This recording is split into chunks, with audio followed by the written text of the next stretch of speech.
What up, though? I call them the small and large squares and rectangles. Your phone screens, your laptop screens, your desktop screens, your 19-inch to 70-inch TV screens, your wall projector screens.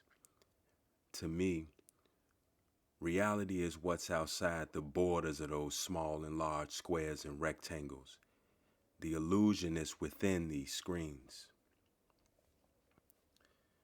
However, reality, what we see, how we see is more captivating. It's unbelievable.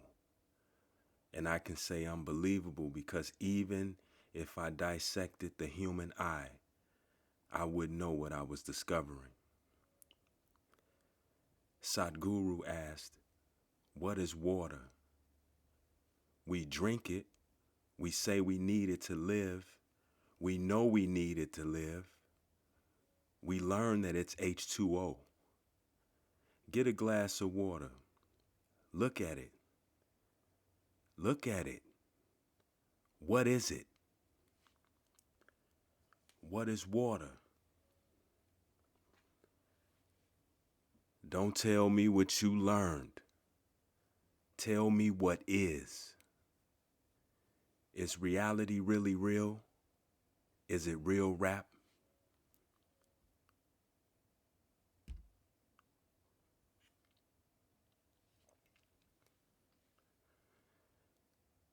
The Black America's Handbook for Survival Through the 21st Century. Radine A. America.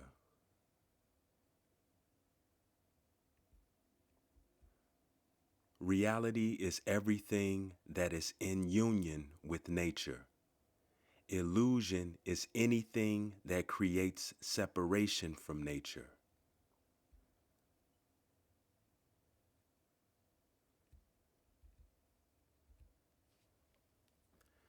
How the Eyes Work. National Eye Institute. NIH. National Eye Institute. How the Eyes Work.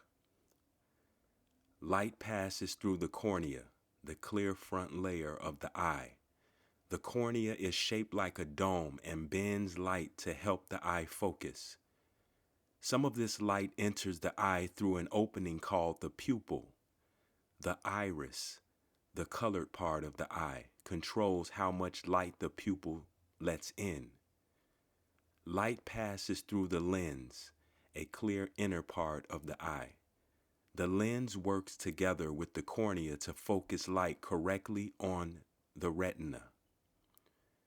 Light hits the retina, a light-sensitive layer of tissue at the back of the eye.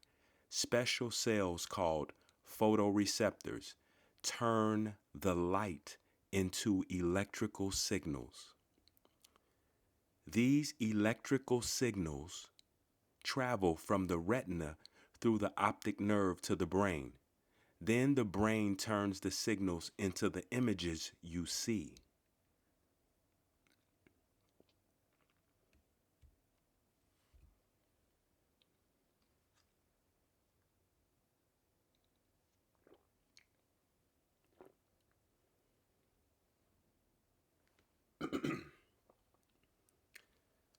How vision works. Our sense of sight. Ask a biologist. Ask a biologist. How do we see? World of Biology. Written by Paige Baluch and Ashley Gonzalez.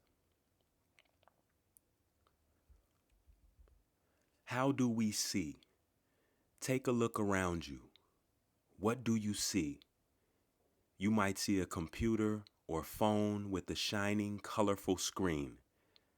A piece of paper may be under your left hand and a sharpened pencil in your right hand. While you look at these objects with your eyes, your brain is what is recognizing the objects. Many people take sight for granted, but how are you able to see and register objects?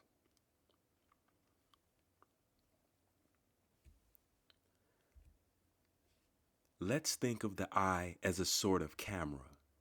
You and your friends have only been hiking for about an hour, but already you've probably taken 100 photos. Up ahead is another perfect opportunity. A brightly colored flower seems to be glowing in the sunlight. You hold your camera up to take a picture. For your camera to work, light must come in through the lens and reach the back of the camera. When you point the camera at a flower, the sunlight that bounces off the flower enters through the lens. The lens directs the light so that it shines onto the back of the camera. Light cannot bend and must travel in a straight line because the area in the lens where light goes in is very small compared to the size of the object.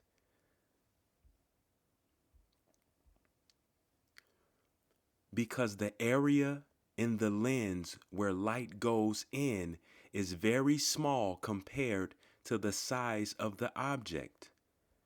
The light that contains the image will create an upside down and flipped picture. The images that are captured on your retina are also upside down, but your brain converts the information so you perceive the world correctly. Light enters the camera and the image is flipped. Digital cameras have an area with little sensors that are sensitive to light. Sensors will collect the bits of light that come through the camera and organize them to create a picture of the flower. A picture is actually made from a lot of small squares called pixels. Because they are so small, you don't see the individual pixels. When the pixel squares are put together, they will create a picture or photograph you can see. Your eyes work much like a camera. Light bounces off the image in front of you and comes into your eyes through the cornea. The cornea is a clear, thin layer on the outside of your eyes. The cornea will help direct the light towards your pupil and iris. These two parts work together to control the amount of light entering your eye. The iris is the colored part of your eye, and the pupil is the little dark circle in the center of your eye. You may have noticed that sometimes your pupils are bigger and sometimes they are smaller. This is because an iris can shrink and grow, allowing different amounts of light to pass through your pupils. This is like controlling the aperture of a camera. Once the light comes through the pupil, it will go through the eye's lens.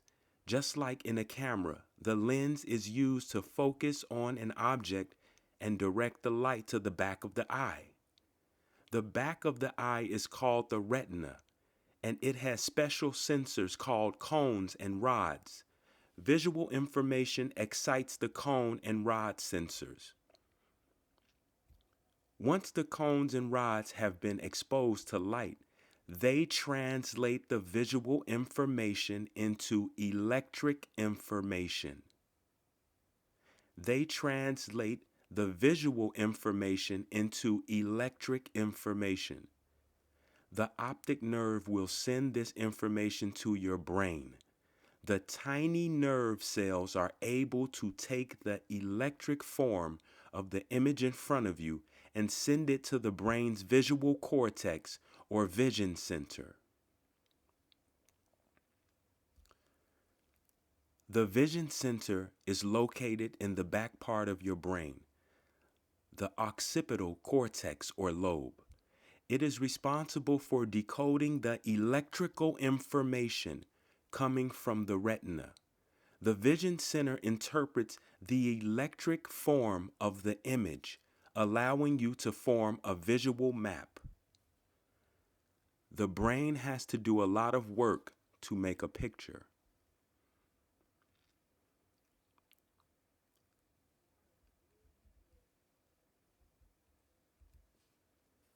Vision. It all starts with light. Brainfacts.org. Vision. It all starts with light.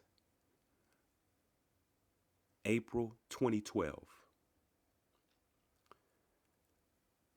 To be able to see anything, eyes first need to process light.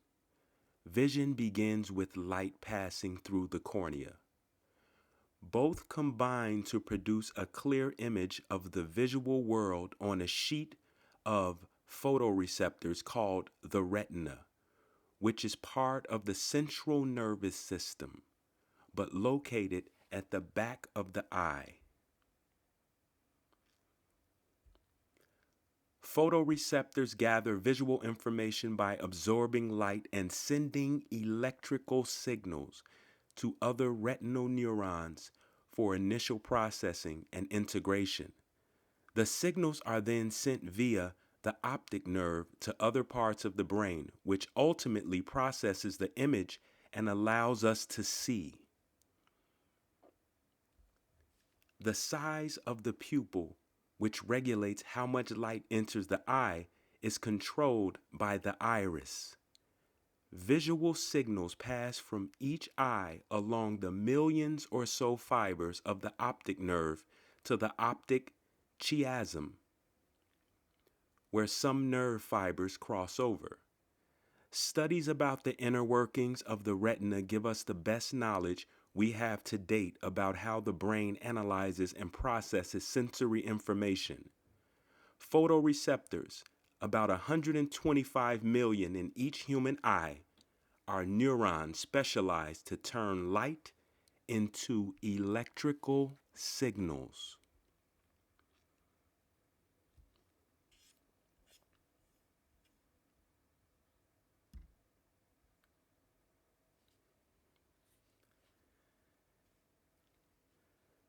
I don't got 1 trillion multiplied by 1 trillion pictures in my head, and neither do you.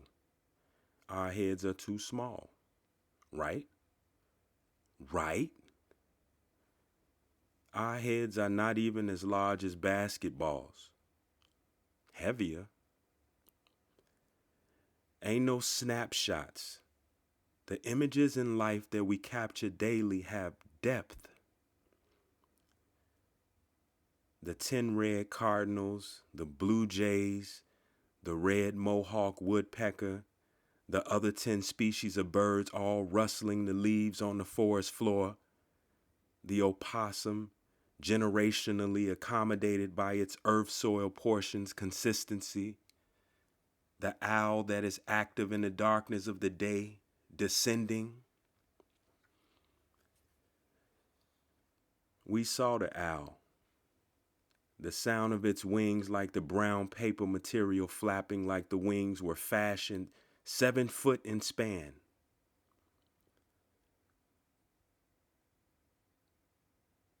What we do when we are looking is something that completely perplexes me.